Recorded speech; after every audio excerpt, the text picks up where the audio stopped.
What's up, everybody? Welcome back to Mile Higher Podcast, episode 188. And we are so excited today to finally be in our new set.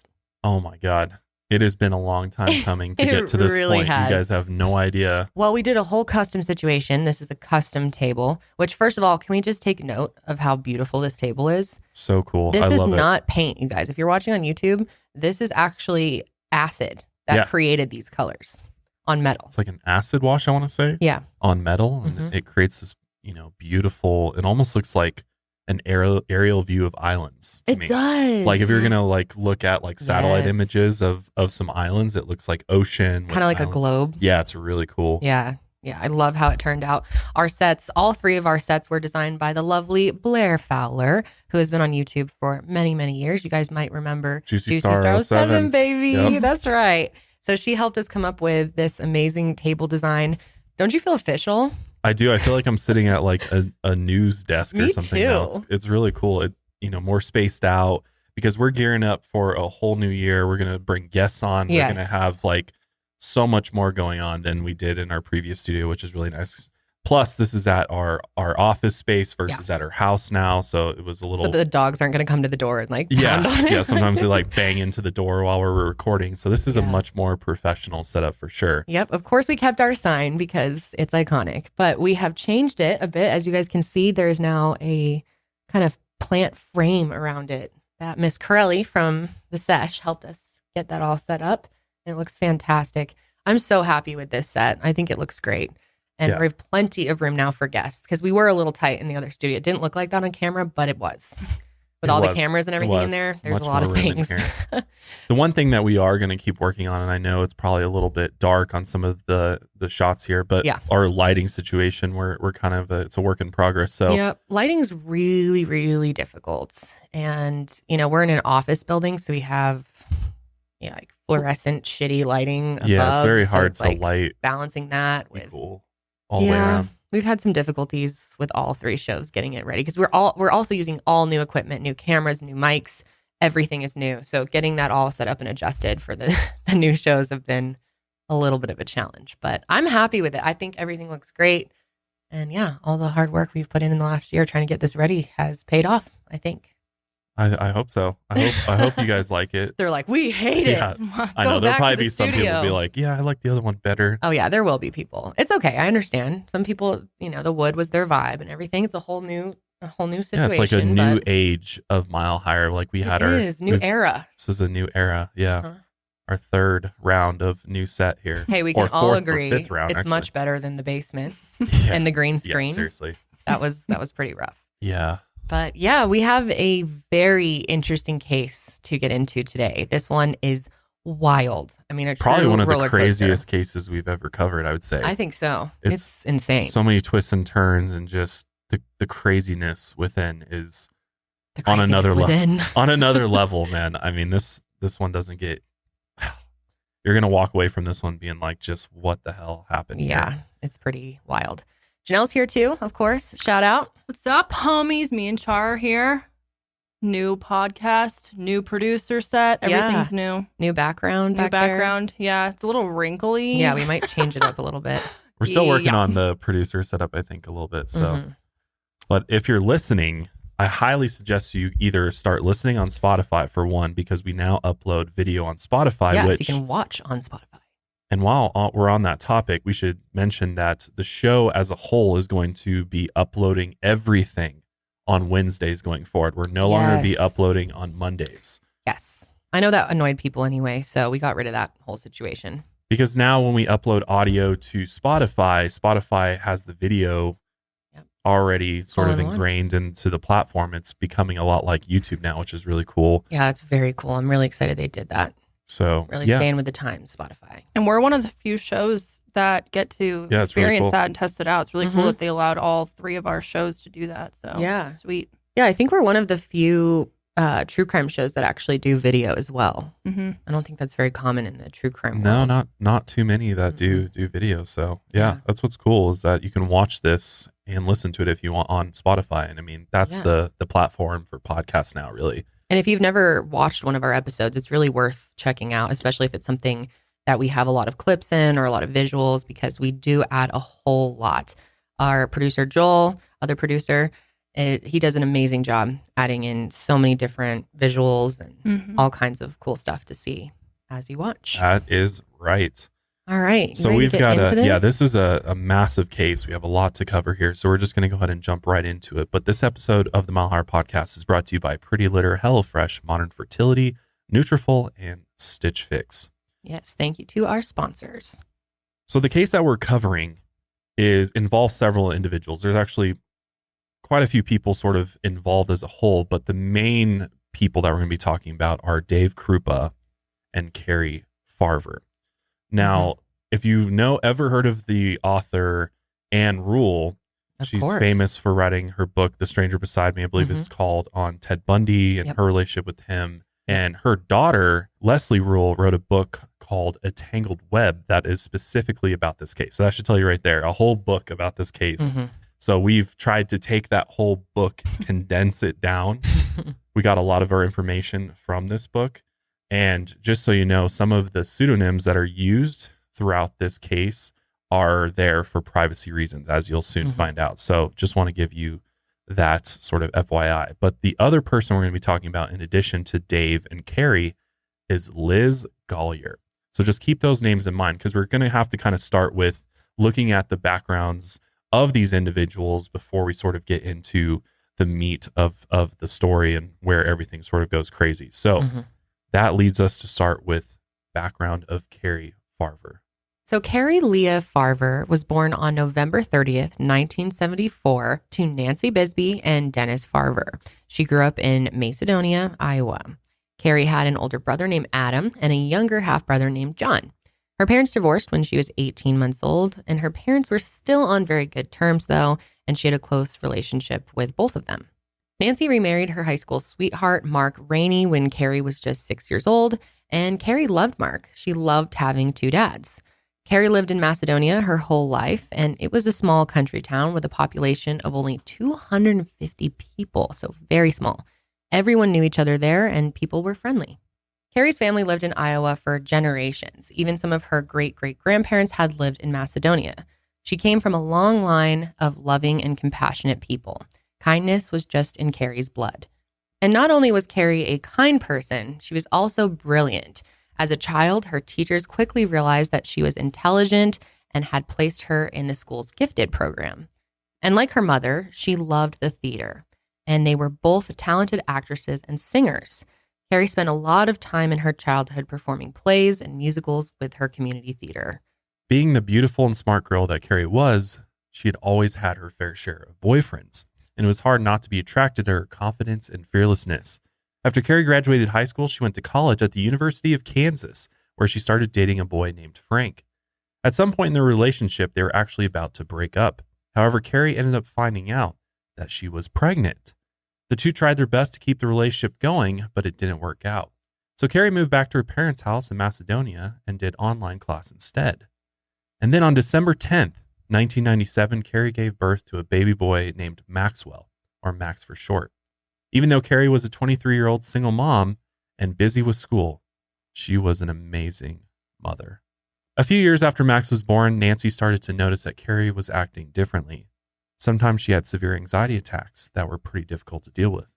She'd also fall into periods of depression where she couldn't get out of bed, and she'd isolate herself from people around her. Eventually, Cari was diagnosed with bipolar disorder. Medication seemed like it helped her condition a lot, and she was back to her usual upbeat self after a while. But Nancy didn't think the doctor who said she was bipolar made the right diagnosis.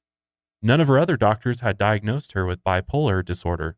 Not only that, but Cari had never really shown any symptoms that were typical of a manic episode. Throughout the rest of her 20s, she bounced around different jobs, and she also got married and divorced twice. And she spent a few years living with Max in Topeka, Kansas. Eventually, though, she moved back to Macedonia. Cari ended up getting a job she absolutely loved as a computer programmer at West Corporation in Omaha, Nebraska. In 2012, she was working on a big project there when she met Dave Kroupa. David Alexander Kroupa was born on October 9th, 1976 in Sioux Falls, South Dakota, to parents Tom and Trish. He usually just went by Dave. Dave was his parents' first child, but he also had 2 younger brothers named Adam and Max. His dad worked at a printing company, and his mom worked as a veteran service officer. The Kroupas were a very honest and hardworking family. As Southern Baptists, they were very religious, and they went to church 3 times a week. The Southern Baptist Church is pretty strict and religiously conservative. However, the Kroupa brothers really never held on to those beliefs. Unlike their parents, religion just ended up not being a big part of their personal lives. Dave had a very happy childhood, though. His family was very loving, and he said that they were a perfect household. The Kroupa boys grew up in a typical suburban home with a big backyard and lots of friendly neighbors and friends. After graduating high school, Dave moved to Denver and spent 2 years with the National Guard there. He also earned an associate's degree in automotive engineering before moving back to Sioux Falls. Eventually, though, Dave moved to Council Bluffs, Iowa, and started working at a truck stop. He quickly fell for one of his coworkers, a young woman named Amy Flora, and they ended up dating for a decade and ended up having 2 kids together. Amy wanted to tie the knot officially, but Dave wasn't big on marriage, so they eventually broke up in 2011. It was tense after the split, but they stayed civil because they co-parented their kids. In 2012, Dave moved to Omaha, Nebraska, which is a city right next to Council Bluffs, where Amy still lived. He liked his apartment, his job, and spending time with his kids, but he was still lonely. He'd also been out of the dating game for a while, as Amy was his last girlfriend, and they had been dating since he was just 22 years old. So Dave created a profile on the dating website Plenty of Fish, and he started chatting with a woman named Liz Golyar. The 2 agreed to grab coffee in Omaha, and at this point, Dave was 35 and working as a mechanic. Liz was 38, and like Dave, she had 2 kids. On their first date, Dave told her that he had just gotten out of a long-term relationship and wasn't looking for anything too serious. Liz said that that was fine with her. She was busy with her kids and her housekeeping business, so she didn't really have time for a relationship either. So the 2 of them started seeing each other regularly over the next few weeks. Dave could tell that Liz was pretty into him, and he thought Liz was attractive and fun to be around, which he really liked. And after a few weeks of hanging out, Dave started to, unfortunately, lose interest. He didn't think Liz was all that smart or well-read. He wanted someone who was a bit more intellectual. Also, Liz ended up being super clingy and a bit nosy. She wanted to spend way more time together than Dave was comfortable with. He wanted to keep his options open, so he decided to get back on Plenty of Fish. From there, Dave started going on more dates and hooking up with other women. After his last long relationship, he really wanted to spend some time playing the field and seeing multiple people. When Dave started casually dating Liz, he was very upfront about the fact that he didn't want to be in an exclusive relationship. He also told her that he would keep seeing other women and that, let's just keep it casual. Liz agreed to keep seeing Dave under those conditions, and at first, everything was fine. That is until Liz started showing up at his apartment before some of his dates. Ooh, super red flag. clingy. She also told Dave that she deleted her Plenty of Fish profile right after they met because she only wanted to see him. Yikes. But Dave was still firm about what he wanted. He told her it was a waste of time to wait around for a relationship with him that was likely never going to happen. He encouraged Liz to go out and find someone that she could actually date. But Liz told him that she wasn't going to do that. He decided that if she wanted to keep sleeping with him anyway, that was her decision. So the 2 of them saw each other on and off for a while. On one hand, Liz knew how to have a good time, and she could be a lot of fun. But on the other hand, she was jealous, clingy, and passive-aggressive. Whenever Dave came back from hanging out with his kids in Council Bluffs, Liz would make snarky comments about it. She'd accuse him of going there just to spend time with Amy. In reality, Amy and Dave weren't really on the best of terms during this time. They didn't talk much outside of when they, were dealing with the kids, dropping them off. And it pissed off Dave when Liz would make comments about him seeing Amy, especially because he was completely just there to visit with his kids. And at one point, Dave had enough of Liz's behavior, and he decided to break things off. But Liz always had a way of seducing him back. Every few weeks, she'd pop back into his life and right back out again after they would fight. Over and over, Liz ignored Dave when he told her that he didn't want to commit to her. She just wouldn't take no for an answer. She started to get delusional about what was going on between them. For example, in her emails to Dave, she kept insisting that he wasn't being honest about his feelings for her. She wrote long messages trying to persuade him or guilt him into an exclusive relationship. Uh-oh, red flag. Yeah. But these emails kind of worked out in Liz's favor. After her relentless emails, Dave agreed to be exclusive for a month. But the situation with Liz was totally exhausting. One day, Dave was working at an auto shop when a woman named Cari Farver brought her Ford Explorer in for a repair. As they were sort of going over what needed to be repaired, they got closer and closer as they were looking under the hood of the car, and they started feeling sort of that tension, that instant connection between them. Dave thought Cari was beautiful, but he didn't want to ask out a client while he was at work. But later on, he found Cari on Plenty of Fish, and they started chatting. Cari brought her car back to the shop 2 weeks later, just as Dave was finishing his exclusive month with Liz. At that point, they exchanged numbers and planned a date at an Applebee's in Omaha. On their date, the two hit it off right away. Dave thought Cari was perfect for him. She was smart, worked a good job, and they made each other laugh constantly. Plus, he couldn't take his eyes off of her. But in the middle of the date, Liz started blowing up Dave's phone with endless texts and calls. He tried to ignore it and focus on his date, but she wouldn't stop. Liz was demanding to come over to Dave's apartment and grab some stuff she'd left behind. And Dave told her he was on a date and she'd have to wait till later. Ooh, that pissed her off. Oh yeah, she was like, After the dinner date, the two of them went back to Dave's apartment and they spent some time talking and getting to know each other more. Then all of a sudden, Dave's buzzer at his apartment started to go off over and over again. And when he went to the front entrance to see who was there, of course, he saw Liz. She was crying and demanding that Dave let her in. So he went back and told Cari that his ex was crying at the front door and he needed to just take care of that situation. Cari was actually super chill about the whole thing. She told him that he could figure everything out and then call her after. So Dave walked Cari out of the building, and that's when she and Liz saw each other for the first time.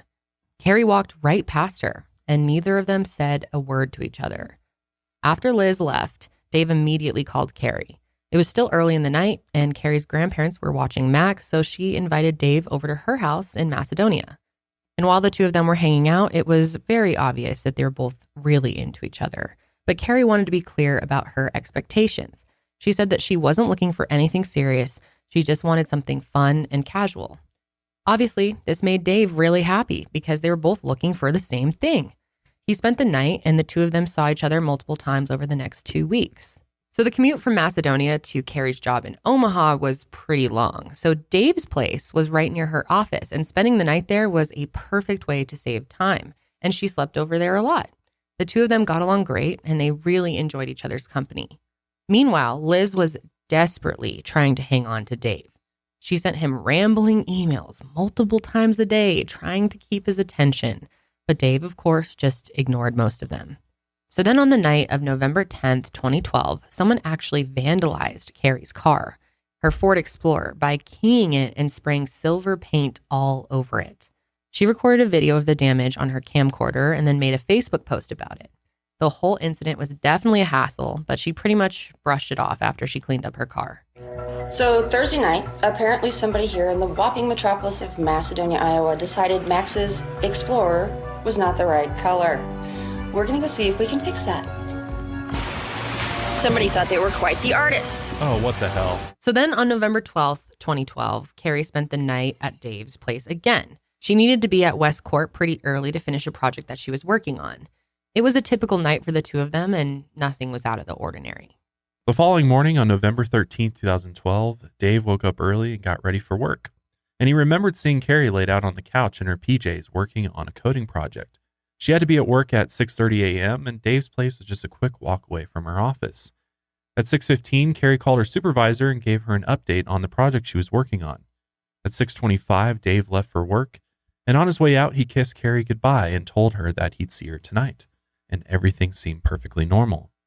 6:30 a.m. came and went, and Cari didn't show up for work. At 6:42, her computer logged off of Facebook. Then at 9:54 a.m., her cell phone logged back into Facebook. Her account removed David Kroupa from her friends list. Around that same time, Cari's Facebook account responded to her own post about the car vandalism incident. The comment said that it turned out to be just kids, and it didn't explain any further than that. 20 minutes later, Dave got a surprising text from Cari. She was asking to move in together, and this came totally out of left field. It was so bizarre because he thought they were on the same page about what their relationship was. So Dave immediately said no, and a few seconds later he got a text back, and it said, "Fine, I hate you. I'm dating someone else. I don't want to see you anymore. Go away." Meanwhile, Cari's supervisor at work was starting to get confused. She really needed to be there that day. But hours passed, and Cari was nowhere to be found. She called her phone multiple times, but all she got was her voicemail. Dave came home from work that day and saw that all of her stuff was gone. And those texts he received from her earlier really weirded him out. But he shrugged it off and told himself that maybe he had just dodged a bullet. Nancy, Cari's mom, was starting to get worried. She received a text from her number saying that she was getting a new job. It didn't make any sense to Nancy because she knew that Cari absolutely loved her job at West Corporation.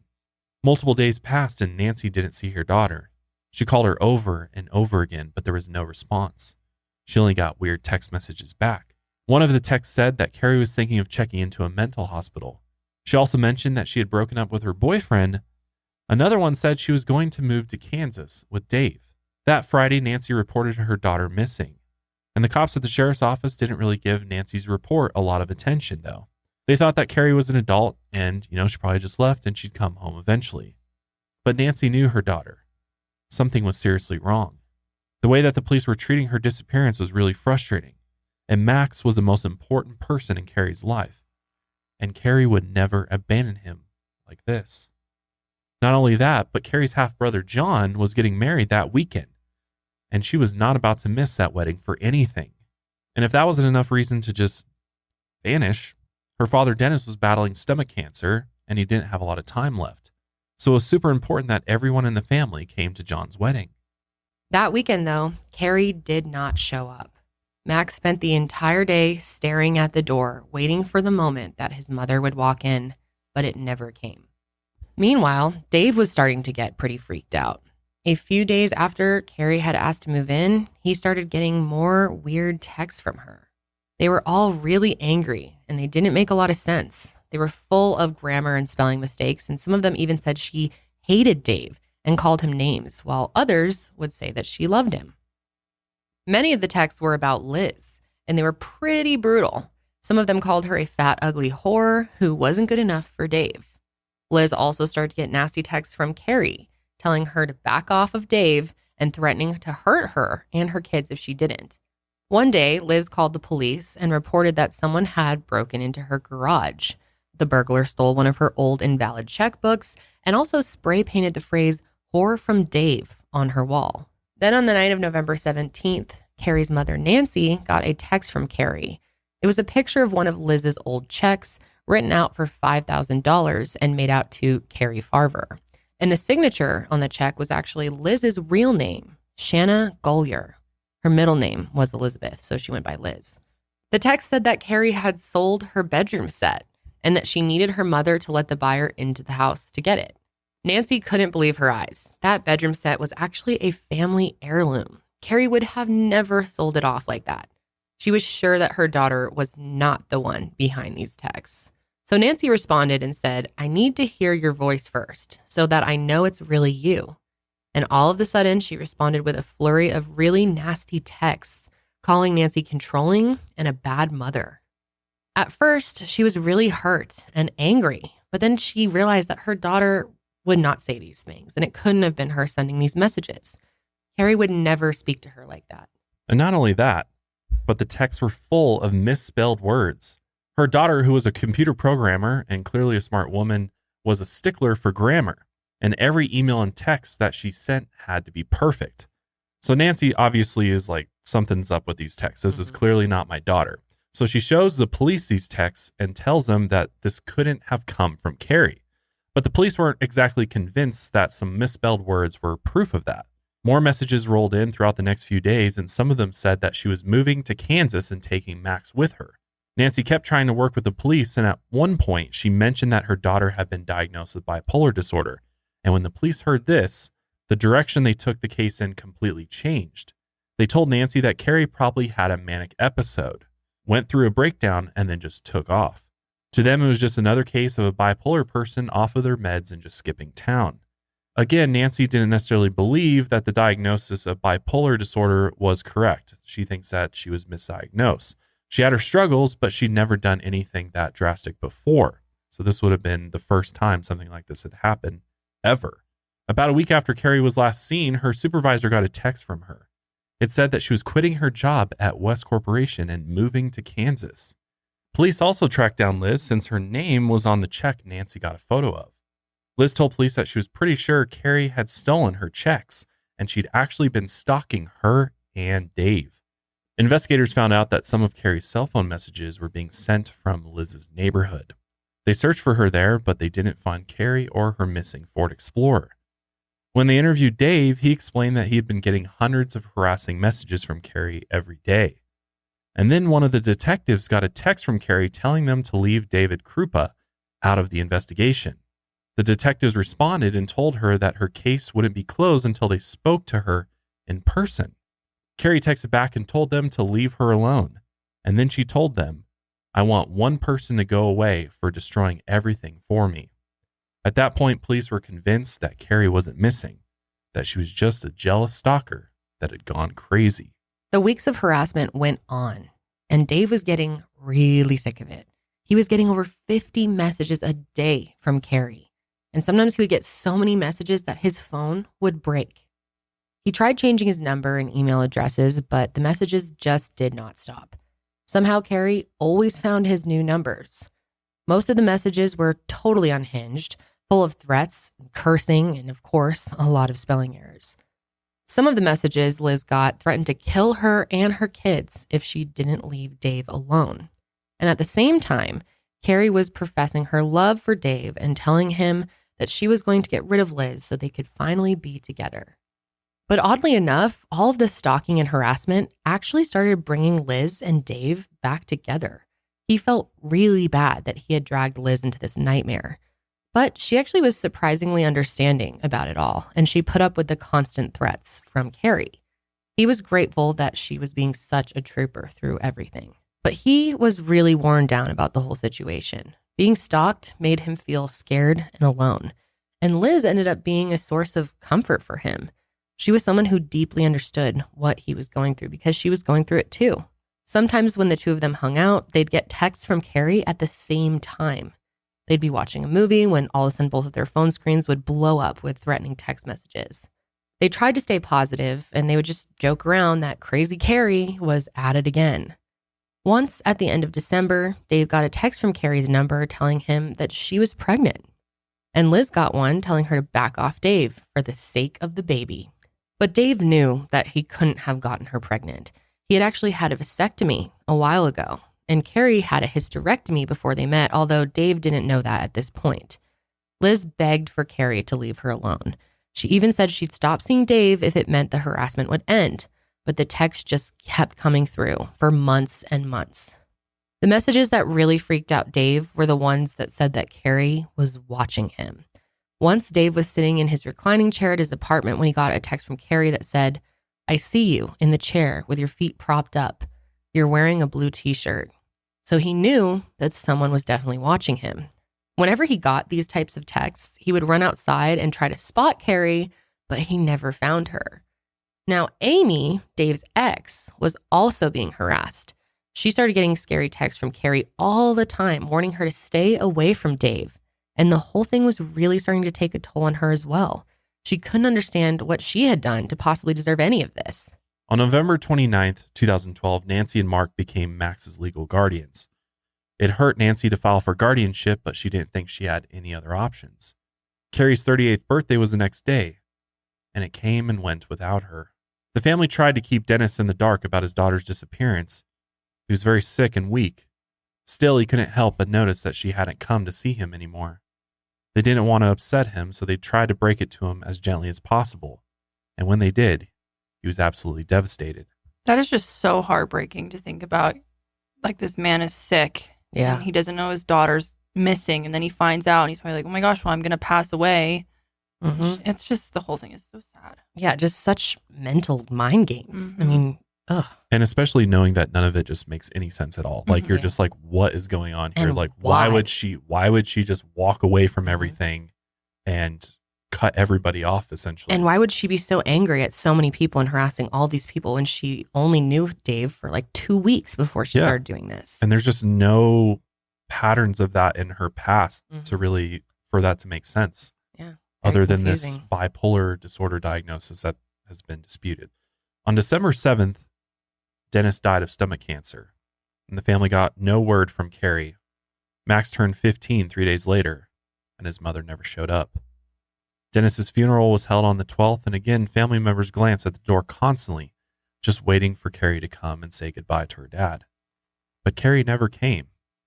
But her Facebook account posted an update apologizing for missing the funeral. And of course, this is just so out of character. Like what? I mean, we know that she was close with her father. She cared about him very much, and she just never would do this. One night after Dennis's passing, Nancy saw him in a dream, and he spoke lovingly and told her, "Nancy, she's with me." And it was after that dream that she knew Cari had passed away. Isn't that interesting? That's wild. I know. Nancy desperately wanted her daughter to be found alive, but the dream gave her some sense of peace. She was relieved to know that Cari was safe with her loved ones in heaven. But still, she knew that her daughter's case needed to be solved. So, I mean, it's pretty clear that her mother has like figured out that somebody is posing as her daughter at this point. I mean, none of it's adding up, and not hearing from her for so long, not hearing her voice, her missing these huge milestones, not being there for her son. I mean, it's starting to seem that way. Right. And especially when she got the text from Cari and she's like, well, I'm not going to believe anything you're saying until I hear your voice. And then that just never happened. So I think she realized something's terribly wrong has happened. Yeah. So before we get into what happens next, this is only going to get crazier and crazier. We're going to take a quick break and we'll be right back. I love my cats so much so that I have 3 of them. But the one thing I can't stand about cats is their poop. Their litter box, after they drop a huge poop, is absolutely disgusting. It smells up the entire room and everybody has to clear it immediately. But what has helped me combat this nasty cat poop smell coming from their litter box is Pretty Litter. Pretty Litter's ultra absorbent crystals trap odor instantly, unlike clay litter. So the smell is there for a few seconds before that ultra absorbent crystal litter traps all that nasty smell.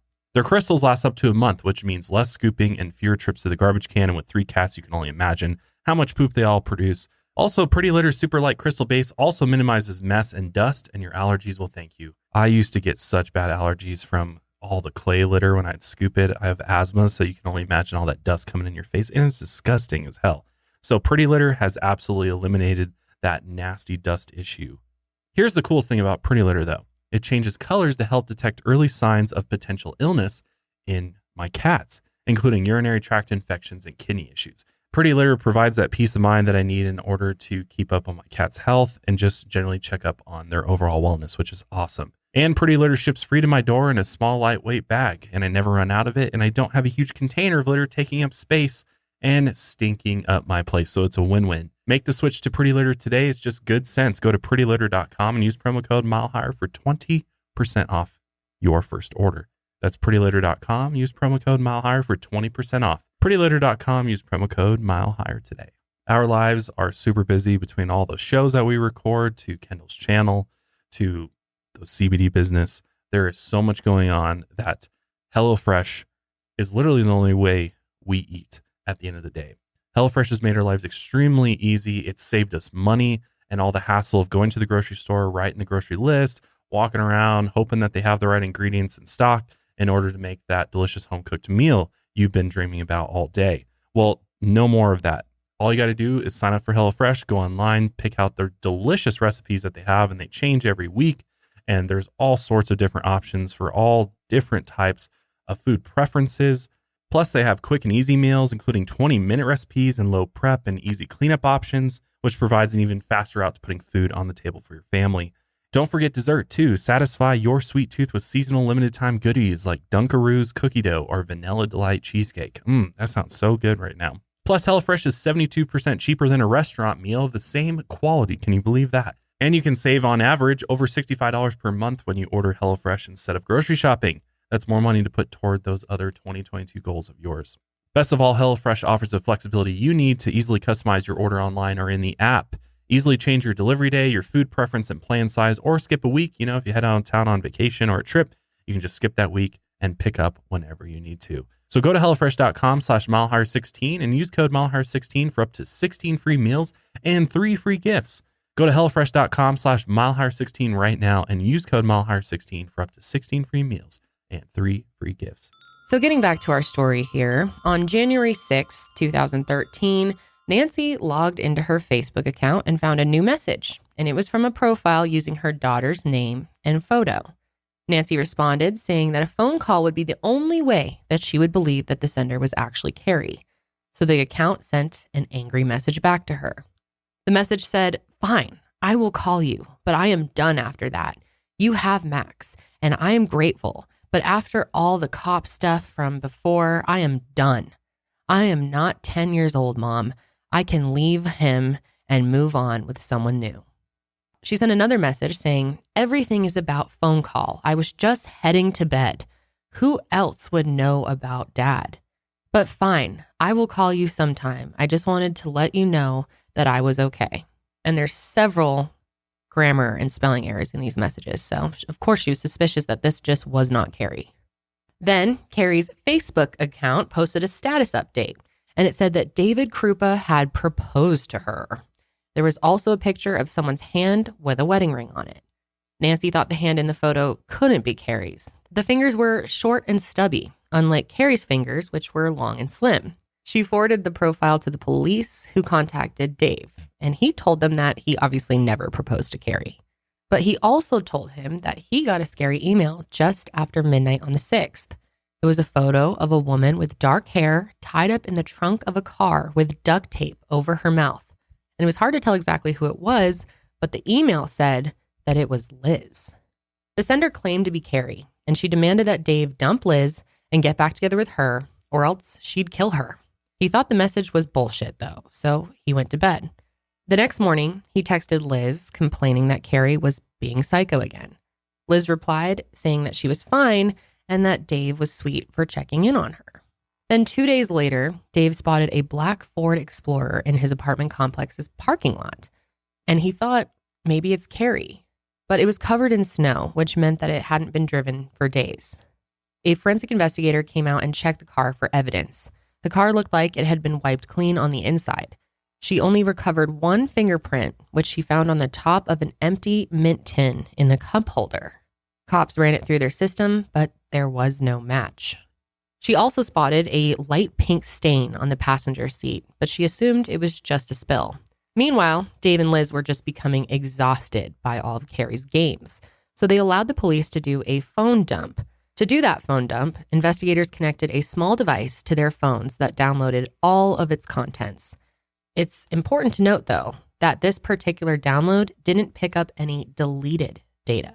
And by this point, Dave was starting to get tired of Liz again. She was back to her normal bullshit, sending him long, passive-aggressive emails to get his attention.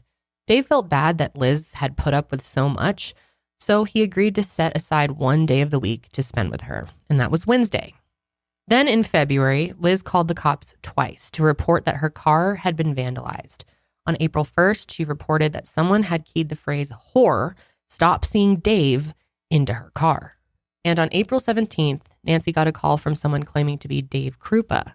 He said that Cari called him and told him that she was at a homeless shelter in Omaha. Nancy immediately called the police, and she and the detectives went to the shelter to see for themselves. And unfortunately, Cari was not there. Nancy was absolutely heartbroken. When cops asked Dave about the call, he had no idea what they were talking about. So someone had impersonated him on the phone with Nancy. Then on May 3rd, Max worked up the courage to send his mom's Facebook account a message. He sent a simple hi, and he quickly got a message back that said, "Hey, little man, how are you?" Now, Cari never called her son little man. He was a teenager, not a little kid, so he didn't think he was talking to his mom. So he sent back some questions. What's my middle name? What's the name of our first dog? And who is my best friend growing up? And of course, this account did not message him back with the answers. And sometimes when Dave had a new woman in his life, they would also get harassing text messages. One woman, who was the mother of 2, even got texts from someone threatening to slit her and her children's throats. She hadn't even met Dave in person. They just chatted on Plenty of Fish. That's crazy. I know. So somebody's like monitoring all of Dave's accounts. Somehow. Everything he does. Like it seems that somebody's gotten his login information especially from Plenty of Fish. I mean, if they're literally reaching out to everybody Dave's talking to. So scary. That is. At 8:15 a.m. on August 17, 2013, Liz called 911. Someone had broken into her house and set it on fire.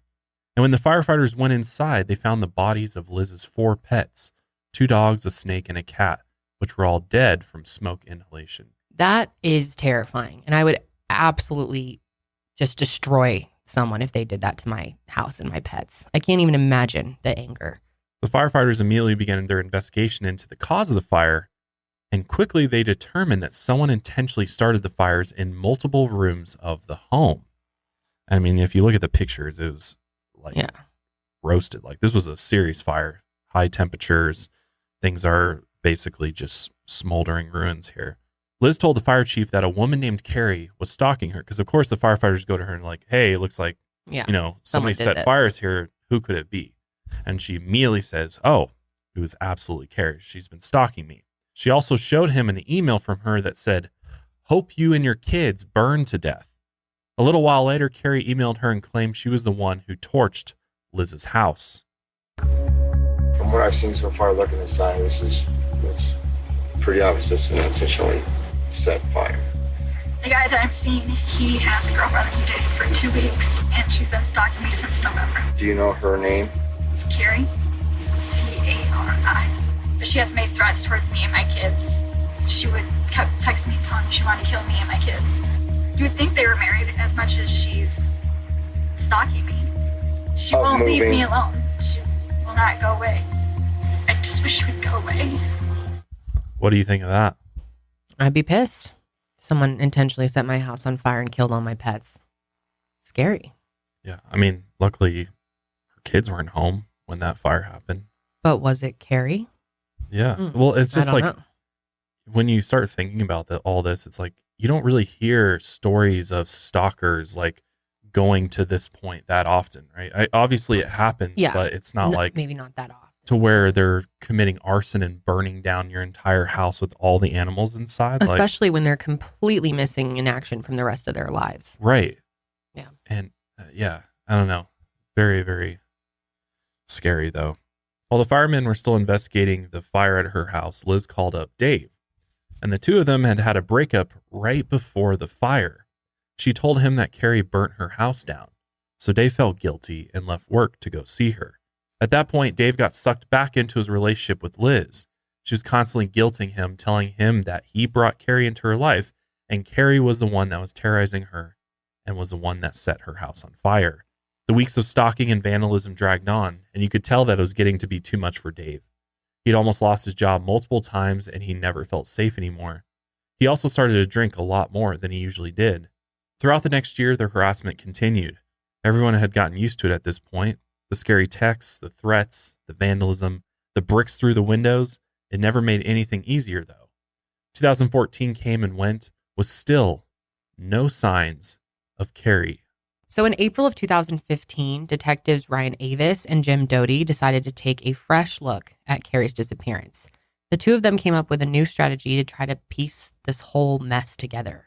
Detective Avis would examine the case files, assuming that Cari was still alive, while Detective Doty worked off the assumption that Cari was dead, something that police hadn't considered much before, surprisingly. Detectives saw one name come up a little too often in their examinations: Liz Golyar.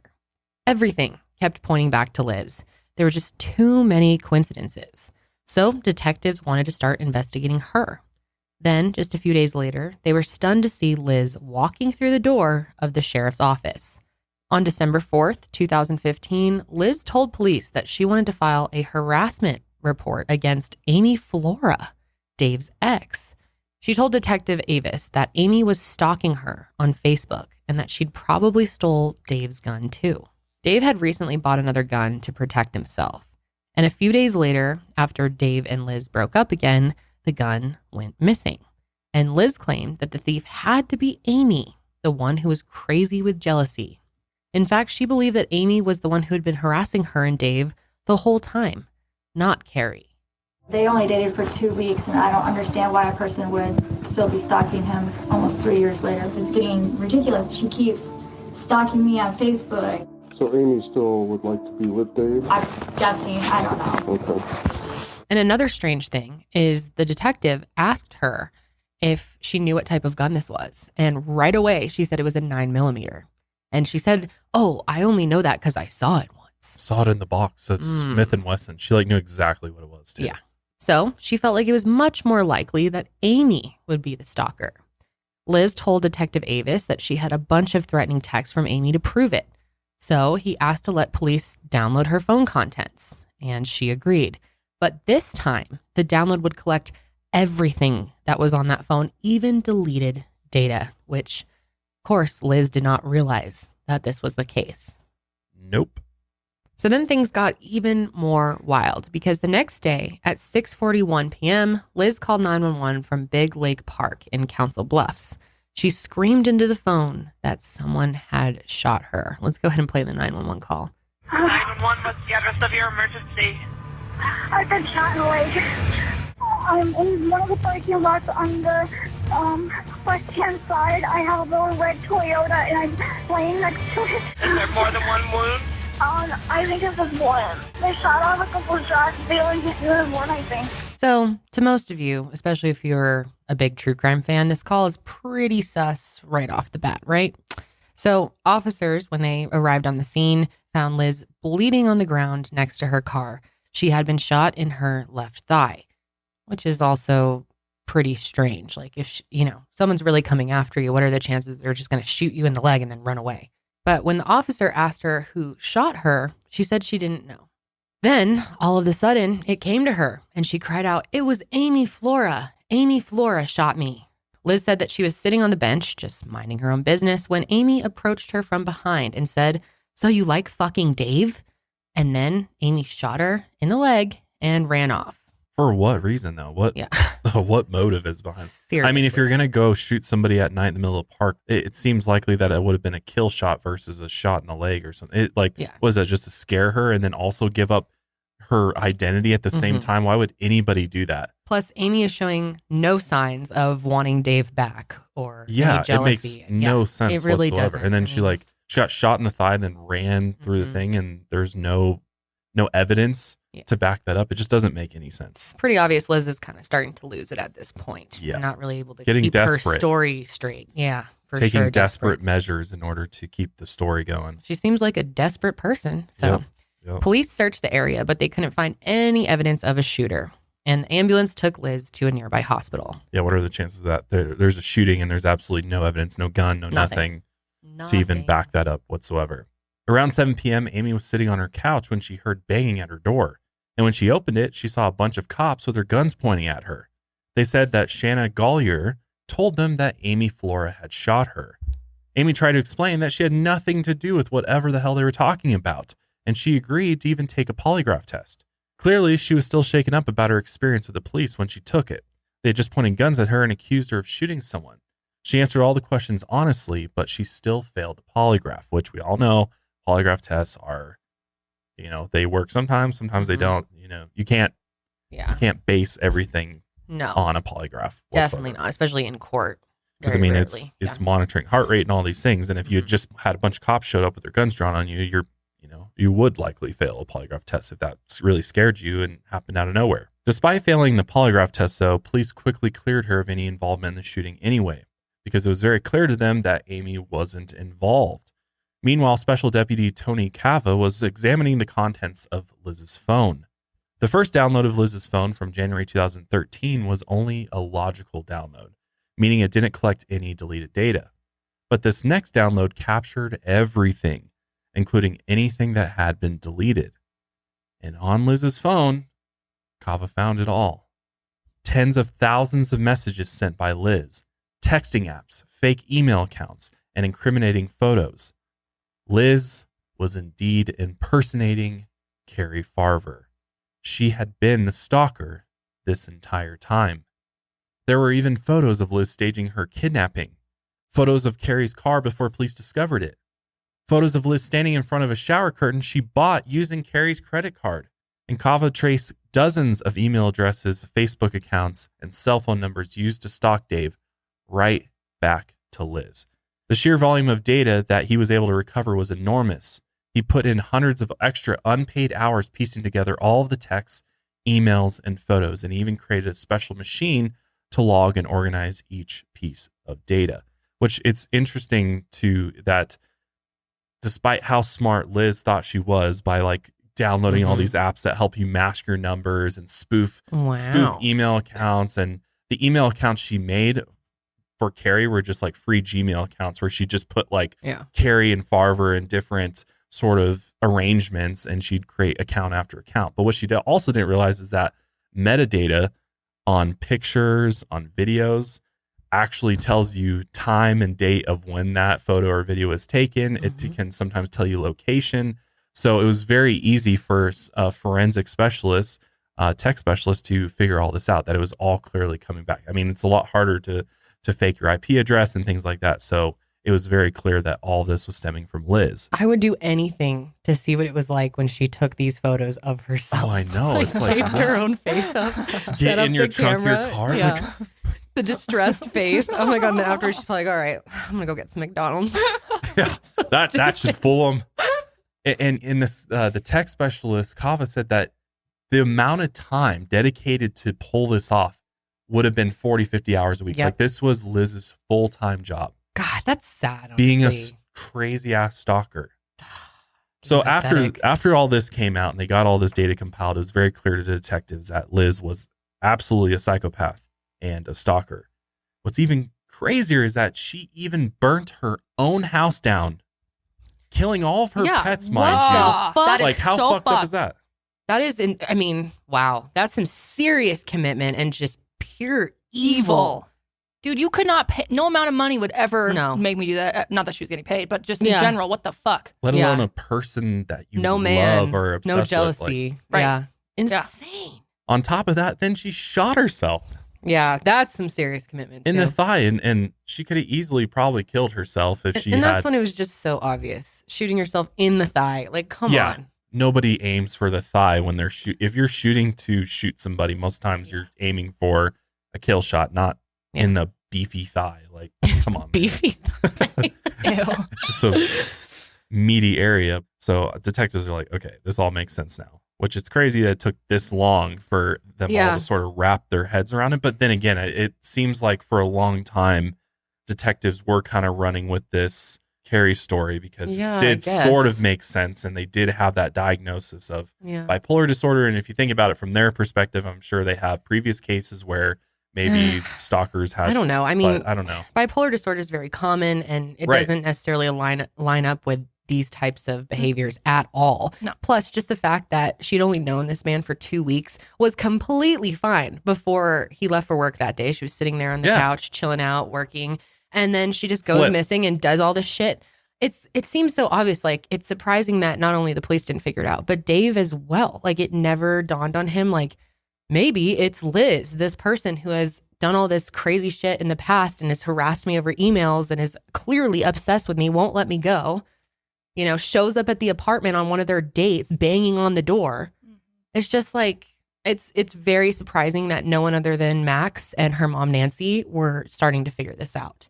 I know. And if I were them, I'd be so just furious that it took this long to put these pieces together when it seems, I mean, I'm sure a lot of us can agree, this seems pretty obvious. I just don't understand why law enforcement doesn't, like, I guess maybe it's because it's not available. Well, like, utilize a mental health professional to maybe look at the situation and be like, was there triggers here that could have triggered a manic episode? But it's hard because it's not like they would have had evaluated her in advance. No, but I'm just saying, but looking at what everybody's telling them, just trying to get a general overview. I see what you're saying. Because if you look at triggers for manic episodes, I mean, it's like lack of sleep, which maybe that may have been it. She was up late working on this project or whatever. But again, that's just one thing. Blowout arguments with partners, coworkers, or friends. That wasn't happening with Dave. They had a great night and we're going to have another great night, most likely. Yeah. I mean, alcohol abuse. We don't have any evidence of that. Drug intoxication. And like suddenly demanding to move in and wanting to move in when before she had told him so many times she wants this like casual relationship. That's just why for I'm fun. like, Dave, dude, I how know. did you not like, I know. what? You really thought she would like, come on, Dave. But then again, I mean, 2 weeks, how well do you know somebody? You don't know somebody that well.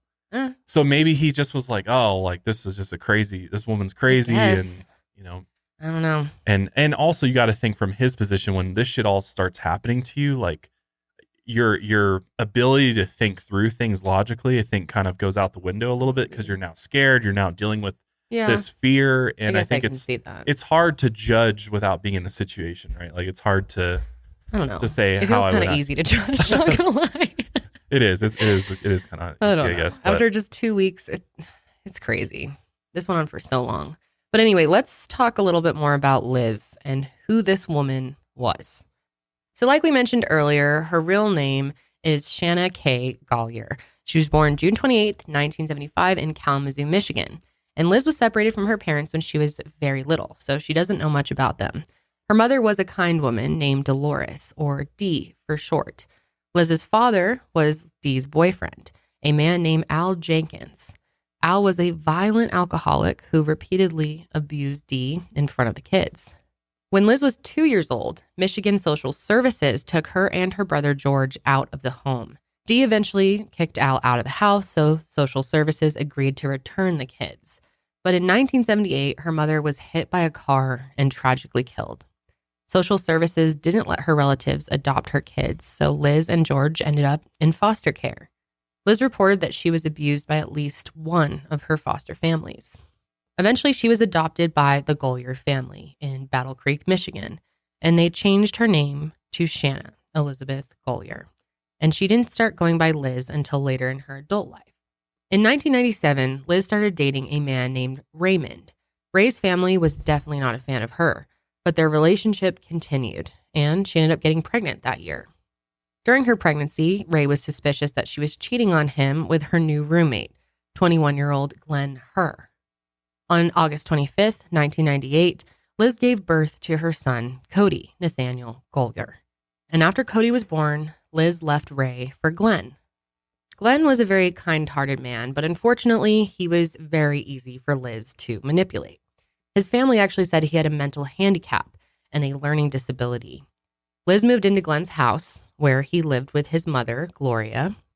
And Gloria really did not like Liz from the beginning. She said that she gave her bad vibes. Not only that, Liz was rude and manipulative, and she never paid rent. Gloria also noticed that Cody seemed to be a really fussy and unhappy baby, and he was constantly crying. Then the night of January 28th, 1999, Liz had called Glenn and told him to rush home because she had dropped the baby. But when Glenn got back, Cody seemed fine. But the next morning, January 29th, Gloria noticed that Cody was unusually quiet. Around 5 p.m. that day, Gloria returned home and found Cody unresponsive in his crib. She and Glenn immediately called 911, and police took Cody to the hospital. Tragically, Cody did pass away that night, and his cause of death was listed as shaken baby syndrome. So police ended up questioning Glenn the morning that Cody had died. He told them that he occasionally would gently toss the baby in the air and catch him because it made Cody giggle. So they ended up arresting Glenn for Cody's death. And the police's questioning of Glenn raised some red flags. It seemed like they were taking advantage of his mental state to try and coach him into incriminating himself. And that wasn't the only suspicious part of this case. Cody's doctor testified that the baby had died after someone vigorously shook him for 20 or more seconds. And that didn't match up with what Glenn said. He was talking about, a few light tosses, how you play with a baby in the air. Yeah. So it was pretty unlikely that a light toss could have caused such severe shaken baby syndrome. Yeah. And after a shaking incident, it can take anywhere from hours to days for a baby to start showing symptoms.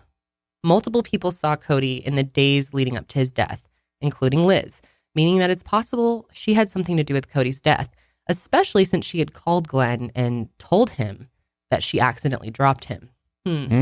That's fishy. So people noticed that Liz wasn't acting like a grieving mother after the baby passed. She actually went on a shopping spree and acted super cheerful around other people, and even slept with Ray a day before Cody's funeral. At the funeral, Ray noticed that Liz was smiling and showing pictures of Cody to people as if she had forgotten that her son was in the coffin behind her, and it just sent chills down Ray's spine.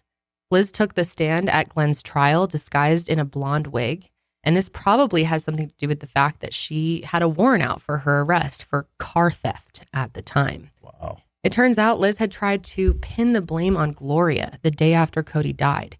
She told police that Gloria admitted to shaking the baby, which obviously never happened. The final blow to Glenn's defense came when Liz read a series of letters that she claimed Glenn sent her from jail. And this is where we start to see Liz's MO in action. In the letters, Glenn admitted that Liz had nothing to do with Cody's death. Some of them had dramatic confessions of love for Liz. In one of the letters, Glenn told Liz that he and Raymond had talked about her. Glenn and Raymond never talked and weren't friends, so this made absolutely no sense. Gloria knew that these letters were complete bullshit. Her son had a learning disability and he couldn't write any of the complex sentences in those letters. But unfortunately, the court didn't challenge them, and they accepted the forged letters as real evidence. Glenn was still under Liz's spell and he didn't defend himself against her claims, so he ended up pleading guilty, and just like that, Liz walked out of the courtroom a free woman. Later on, Liz had 2 more children, a daughter and a son. Her son's father was her ex-boyfriend, Dirk. Dirk had broken up with Liz after she became controlling and insanely jealous. After the breakup, he started dating a new woman named Melissa, and Liz hated her pretty much from the get-go. Liz would stop by or call Dirk constantly, and once she even keyed Melissa's car. Sometimes she would text Melissa explicit photos of her and Dirk to try and get Melissa to believe that Dirk was cheating. Not only that, but Liz was trying to become Melissa. First, Liz started studying to work as a pharmacy tech, which was the same job that Melissa had. Then Liz got hair extensions to match Melissa's hairstyle. Melissa had a black Mitsubishi, so Liz bought a black Mitsubishi. Liz opened credit cards under Melissa's name, and sometimes Liz even told other people that her name was in fact Melissa. So obviously Melissa had pretty good reasons to be afraid of her. One day, Liz brought cookies to their house, except one container of cookies was specifically labeled for Melissa. She joked with Dirk that Liz was trying to poison her, but he brushed it off. The whole thing still gave her a weird feeling, and she threw out the cookies. Knowing what we know now, those instincts may have actually saved her life because those cookies were likely poisoned. Later on, Liz started dating a man named Garrett Sloan. Garrett noticed that Liz loved horror movies, particularly gory and violent ones, which he found really disturbing. But whenever he'd look away in horror, he'd see Liz next to him, staring at the TV, completely emotionless. Even weirder was that Liz once told Garrett that horror movies were funny to her, the same way comedy movies are funny to other people. In 2012, Garrett worried that Liz was cheating on him. She'd become distant and cold, and it turns out Liz was cheating on him with none other than Dave Kroupa. Every Wednesday, she told Garrett she was working, but she was really with Dave. And he didn't find out until years later. At the same time, Dave had no idea that Liz had a boyfriend, even though he encouraged her to see other people. Once Liz joked with Dave that she was going to try and set her friend, Garrett, up with crazy Cari. When Liz moved in with Garrett, he thought they'd be sleeping in the same bed. Instead, Liz took the basement and acted more like a roommate than a girlfriend. The only time he noticed she was sweet to him was when she needed something. Otherwise, she avoided him completely. Liz claimed to be a housekeeper, but she turned the basement into a complete mess. She left clothes and junk scattered all over the floor constantly. It was really common for Garrett to find rotting bags of half-eaten fast food that Liz had left out for days.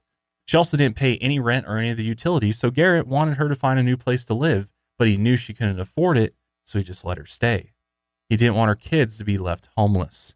We don't know exactly how much investigators knew about Liz's past at this point, but they did have evidence that proved Liz was a stalker, and they knew she had something to do with Cari's disappearance. They just needed more proof. Now, before we get into the wrap-up of this crazy story, we're going to take our final break. So I have always been a big fan of planning ahead, scheduling trips months in advance, plotting out my next career move, figuring out what I'm doing for dinner while I'm still eating breakfast. But I never thought much about planning for kids. That's why Modern Fertility was created. It's an easy and affordable way to test your fertility hormones at home with a simple finger prick. Mail it in with a prepaid label, and you'll get your personalized results in 10 days. You'll get insight into your hormone levels, your ovarian reserve, and other important fertility factors. And the results go deep into what every hormone means. And you can also talk one-on-one with a fertility nurse to review your results and your options for next steps. Traditional testing with your doctor can cost over $1,000, but Modern Fertility gets you that same info for $159, a fraction of the price. And if you go to modernfertility.com/milehigher, you can get $20 off that test. Also, if you have HSA or FSA, you can put those dollars toward Modern Fertility. If you want kids today or maybe one day in the future, clinically sound info about your body can help you make the decision that's right for you. And right now, Modern Fertility is offering our listeners $20 off the test when you go to modernfertility.com/milehigher. That means your test will cost $139 instead of the several hundreds or thousands it could cost at the doctor's office. So get $20 off your fertility test when you go to modernfertility.com/milehigher. That's modernfertility.com/milehigher. 30 million women are impacted by weakened or thinning hair, and if you're among them, know you're not alone and that there's a solution you can trust to deliver results. Thousands of women have taken back control of their hair with Nutrafol, with many users raving that the supplement not only transformed their hair, but restored their confidence too. Nutrafol offers 2 targeted formulas for women that are clinically shown to improve hair growth and thickness with less shedding through all stages of life. Healthier hair growth takes time, so you'll begin to experience thicker, stronger, faster growing hair in 3 to 6 months. In a clinical study, 86% of women reported improved hair growth after 6 months, and more than 1,500 top doctors recommend Nutrafol as an effective and high-quality solution for healthier hair. Nutrafol supports healthy hair growth from within by targeting the 5 root causes of thinning: stress, hormones, environment, nutrition, and metabolism. Nutrafol is physician formulated to be 100% drug-free. They use medical-grade botanicals in consistently effective dosages, so you get the most reliable results. Visit Nutrafol.com and take their hair wellness quiz for personalized product recommendations that are unique to your hair's needs. You can grow thicker, healthier hair and support our show by going to Nutrafol.com and entering promo code MileHigher to save $15 off your first month's subscription. This is their best offer anywhere, and it is only available to U.S. customers for a limited time. Plus free shipping on every order. Get $15 off at Nutrafol.com. That's spelled Nutrafol.com, and make sure you use promo code MileHigher. When it comes to looking good, Stitch Fix has you covered. Say goodbye to endless browsing and hello to fresh picks curated for your taste and size. Stitch Fix Freestyle is a shop built just for you. Stitch Fix Freestyle is your trusted style destination where you can discover and instantly buy curated items based on your style, likes, and lifestyle. I'm probably one of the worst people when it comes to style. I pretty much wear like the same 5 items every week, but Stitch Fix has helped me elevate my style game by just telling them the things that I like, brands that I like, and they go out and curate a personal box for me every single month. And I got to say, they've come through with some really awesome pieces that I have added to my weekly collection. Whether you're looking for a brand you love or to try a new one, at Stitch Fix Freestyle, you can shop over 1,000 brands and styles personalized to your size and fit. With styles for workouts to workwear, for lounging around the house, or a night out on the town, Stitch Fix Freestyle is clothes for any occasion. Plus, there's no subscription required, and they offer free shipping, returns, and exchanges. Get started today by filling out your style quiz at stitchfix.com/milehigher. That's stitchfix.com/milehigher to try Stitch Fix Freestyle. Again, that's stitchfix.com/milehigher. So Detective Doty and Detective Avis decided to take another look at the mint tin that was found in Cari's car. If you remember, it had a fingerprint on it. When they compared Liz's fingerprints to one of the tins, surprise, surprise, it lined up. It was a match. On December 11th, detectives placed a tracker on Liz's car, and they set it up to alert them whenever Liz drove near Amy's house. And over the next few days, detectives got multiple alerts. Liz would usually drive through Amy's parking lot for around a minute and then leave. On December 14th, Detective Doty called Liz for an interview. He and Avis were starting a new plan that would trick Liz into giving them more evidence. During the interview, Detective Doty lied and told Liz that Cari's remains had been discovered. And of course, she had a big internal oh shit moment. Liz pretended like she didn't know all that much about the Cari situation at all, though. Pretty significant break in the case, okay? There have been some remains that have been located. Okay. the initial indication is that these remains are Cari. Okay. Okay. Is there anyone that you think would want to hurt Cari? I didn't know her long enough to know if anybody wanted to hurt her. She told Dodie that she only met her once. She claimed that Cari had called her a bitch while the two passed each other in the doorway. Liz said she brushed that comment off. The case is regarding Cari Farver. Are you familiar with her? Barely even know her. Yeah. Ran into her one time. Okay. Just bypassing her, going into Dave's apartment to pick up my stuff. Once again, Liz claimed that she thought Amy was behind all of the stalkings. Dodie played along with it and told her that if Amy was crazy enough to stalk Dave, then she was probably crazy enough to shoot Liz. With him for 12 years. And she still goes in and out of his life all the time. So. Yeah. So you think she could have been the person that did some of that stuff to you? I'm just saying, as another person who would be possessive of Dave, it would be her. So this was enough to trick Liz into believing that she was in control. Dodie told her that the police needed her help to collect more evidence against Amy. And of course, she happily agreed. And 4 days later, Liz forwarded an email to Dodie from Amy. And in the email, Amy confessed to shooting Liz to keep her away from Dave. But Dodie told Liz that he needed information from Amy about Cari's murder, not the shooting. See if you could kind of push her for some more info on the Cari thing, what she did to Cari and so forth like that. That would help our case immensely if it was more specific. So you guys want me to try and email her back? I'm leaving that in your court, Liz. I mean, if that's something you would feel okay doing, that'd be really helpful for us. Can't believe she fell for that. Yeah, literally fell right into their trap. So sure enough, on December 20th, Liz magically got another email from Amy. And when detectives opened it, they found a chilling confession written by Liz. So when I met Crazy Cari, she would not stop talking about Dave and him being her husband. She tried to attack me, but I attacked her with a knife. I stabbed her 3 to 4 times in the chest and stomach area. I then took her out and burned her. I stuffed her body in a garbage bag with crap. She was carried out to the dumpster probably when Dave took out my garbage for me. The detective's plan was working, and over the next few weeks she continued to forward emails from Amy. Liz was starting to get frustrated that they hadn't arrested her yet. The cops knew that the thought of Amy and Dave being together would drive Liz even crazier, so they waited. And finally, in late January of 2016, Dave called Detective Avis. He was worried. Liz had told him that Amy was actually the one stalking them. Not only that, but Amy apparently murdered Cari, shot Liz, and burnt Liz's house down. Detective Avis actually urged Dave to move in with Amy. He also warned him to avoid Liz like the plague, since she shared this information with him. And that same day, Detective Dodie visited Dave at work. He sat him down and told him the truth. Liz was definitely the one stalking him, and she was responsible for Cari's disappearance. They also warned him that Liz was highly dangerous to him and his family. All of this news was an incredible shock for Dave. What he thought had been the reality for the past few years of his life had been completely shattered. Dave moved in with Amy right away.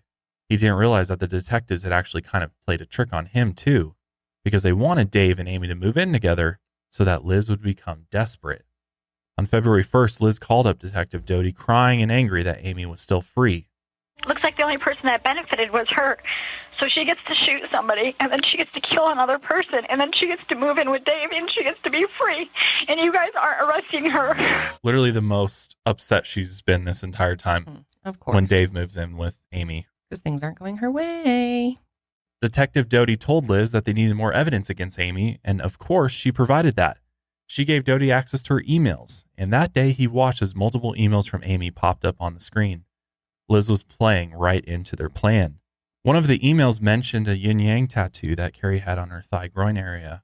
Police had mentioned Cari's other tattoos in her missing persons flyers, but her yin-yang tattoo hadn't been. It was in a private area and very few people knew about it. The emails also revealed that the murder took place in Cari's car. So, once again, detectives tracked down Cari's car and searched it. And this time, the forensic investigator took off the covers of the seats. And that's when they discovered large red bloodstains under the passenger seat. They ran some tests and the blood matched. It was Cari's. Why wouldn't they check this before? The seat covers? Like, take them off. Duh. Yeah, you would think so. That's a pretty big thing to miss. Well, I mean, from their perspective, there was no reason to necessarily do that, in-depth type of search. But they should have. I mean, she was considered a missing person. So. Right. You expect that, when somebody goes missing, that they turn over every rock and look at everything. But I mean, seat covers, they're not assuming that somebody's been killed in the car. But I get your guys' point. I think it was probably a if I were her misstep family, on their part. especially her son and her mother, I'd be so fucking livid. Like they could have figured this out a ways back. I mean, we're talking years going by at this point. And meanwhile, her name is just being tarnished throughout all of this. So February 21st, someone threw a rock through Amy's window. Dave immediately called police, who used their tracker to confirm that Liz was the culprit. Police arrested her, but she was actually released because she pled guilty and paid the fine.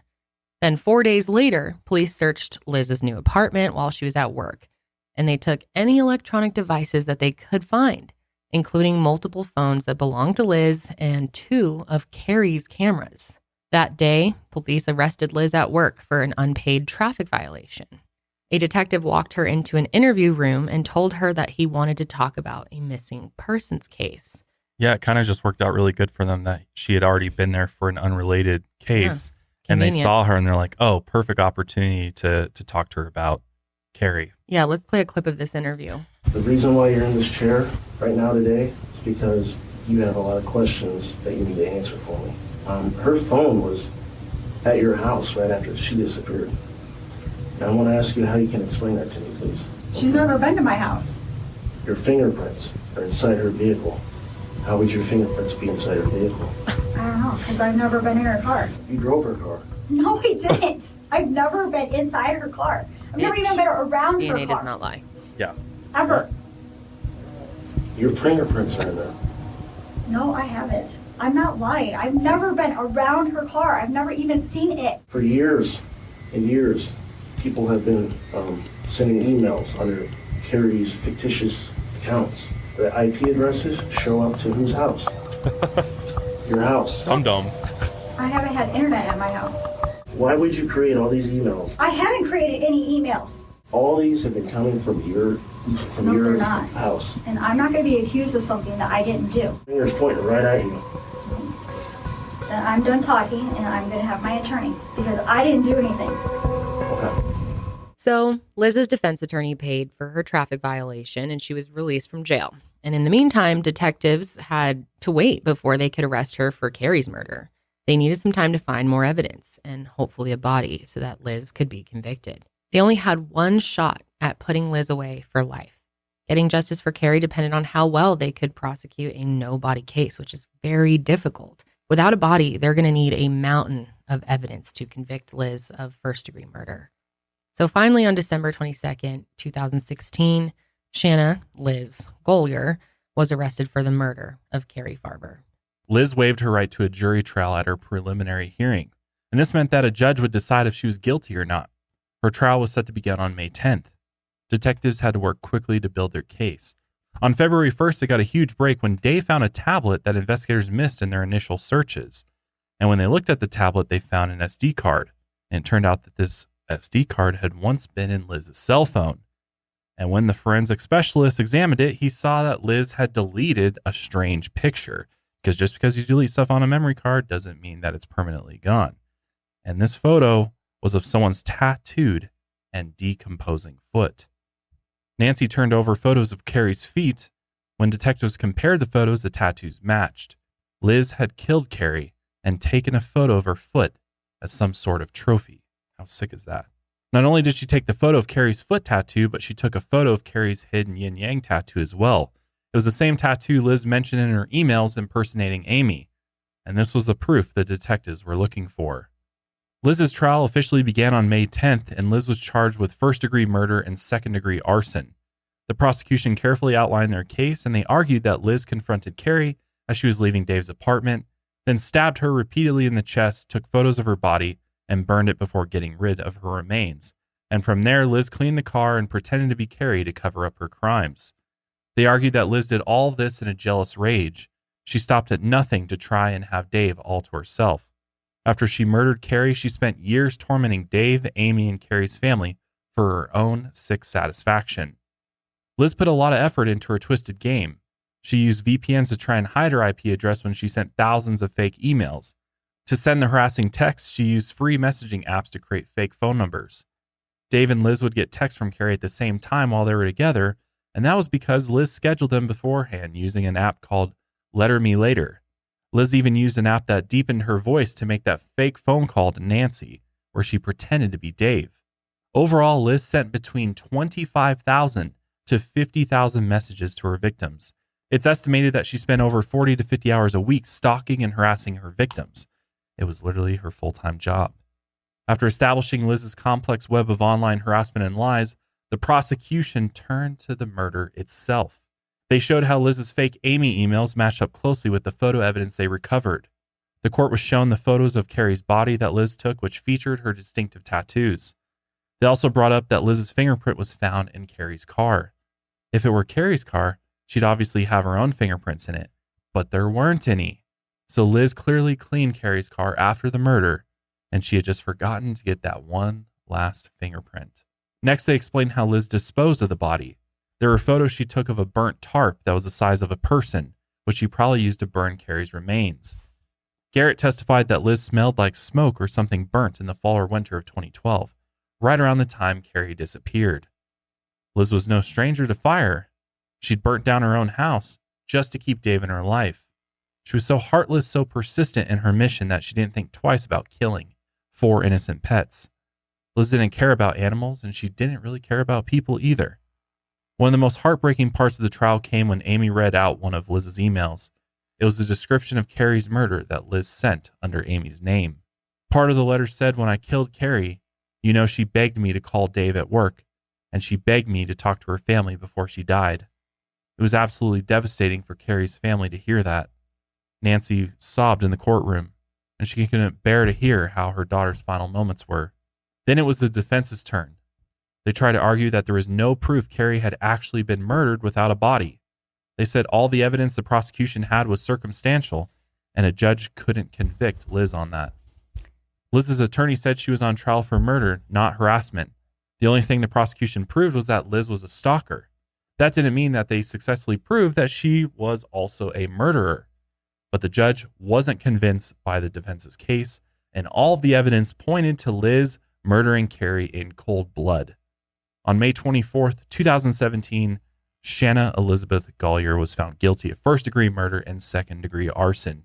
She was sentenced to life in prison, and she showed no remorse or emotion as she was handcuffed and led out of the courtroom. Cari's killer had finally been brought to justice. The family cried and hugged one another after the verdict, and Liz would never be able to hurt anyone again. Still, their hearts were broken. The verdict would never bring back their beautiful daughter, Cari. She's got a life sentence now, but she also gave everybody else that loved Cari a life sentence. She took Cari's life. She gave my grandson a life sentence of not having his mother there. And all of the people that love her, we have to live with the nightmare that we have lived with for so long. So after all of this happened, Dave and Amy remained good friends, and they still co-parent their kids. Years later, David feels a massive amount of guilt over Cari's death. He appeared on multiple TV programs about the case because he believes he needs to help share Cari's story. Her mother, Nancy, does not hold any anger towards Dave. She believes that he was also a victim of Liz's evil, like Cari was. Nancy and her husband still talk to the detectives who solved Cari's case, and they actually are so close with them, they consider them to be family members. As for Liz, she is still serving her sentence at the Nebraska Correctional Center for Women in York, Nebraska. In 2017, her defense lawyer received anonymous emails threatening Liz's children's lives. And as you can probably guess, Liz most likely sent these herself from a contraband phone in prison. Once, a detective visited the prison to speak with another inmate, and that inmate told them that Liz was insane and that she demanded that the other inmates call her Cari. Whoa.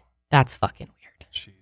Liz filed an appeal to have her conviction overturned, and it was denied in 2018. Yeah, she claims she's innocent. Of course. Out of all this stuff. Of course. Psychopath, man. Yeah. Her daughter now lives with a loving aunt, and her son lives with his father, and they're, way better off without her in their lives. Max, Cari's son, is now married, and he ended up following in his mother's footsteps. He went to school for data science and currently works as a software engineer. However, Max misses his mother dearly every day, and he hopes that he's making her proud. Oh, man. I know. It's terrible. It's horrible. This poor guy lost his mother, and just this like happen chance scenario, like it could have very much never totally happened. Like wrong place, wrong time situation. Literally, yeah. Just happened to be leaving as Liz came in and saw her. Like, yep. I mean, she's in such a casual relationship with him too. Yeah, like, just what are the chances? Why did she get so mad about Cari? It's almost like that day when she was trying to get in and he was like, you're going to have to wait. I'm on a date with someone else. That just made her so mad. And seeing her Jealousy, must have just triggered something. Yeah. I mean, this wasn't that serious of a relationship. Cari didn't even want anything serious. It's just terrible how this whole thing played out. I mean, I think there's a lot more going on with Liz, clearly. I think there's probably some mental issues there. Yeah. She's clearly a psychopath. And I mean, just looking at her history, the fact that she could have literally killed her baby in the past is... Yeah, it seems very likely that she did. Yeah. So she's a killer, like, through and through. That's crazy. Yep. Yeah, what a wild Completely story. Selfish. Yeah, it really is. But that is going to be it for us today, guys. We hope that you found this case as interesting as we did. It's just unbelievable how these things happen and how people can be truly so evil to the core. Yeah, and just go to the extents and lengths that Liz did in order to try to pull this off. And I mean, luckily she was, not the brightest and made a lot of missteps in the process. So they were, law enforcement was able to figure it out eventually, and they were able to get to the bottom of it. But it seems like she really thought she was going to get away with it, just like she got away with the death of her son. Right. That's exactly right. I think that's probably what her brain was thinking. She was like, oh, I got away with it before. I'm invincible. Yeah. I'm going to do it again. So yeah, let us know what your guys' thoughts are on this case. But that is it for us today. Make sure you're subscribed to us on YouTube. Definitely watch us on either Spotify or YouTube so you can see a lot of the overlay and actual interrogation footage of this episode. And see our beautiful new sets. Yes, please check it out. Let us know our thoughts on it. And huge thank you to Blair Fowler for this beautiful set design. We are so happy with it. She did such a fantastic job. But until next time, guys, keep taking your mind a mile higher.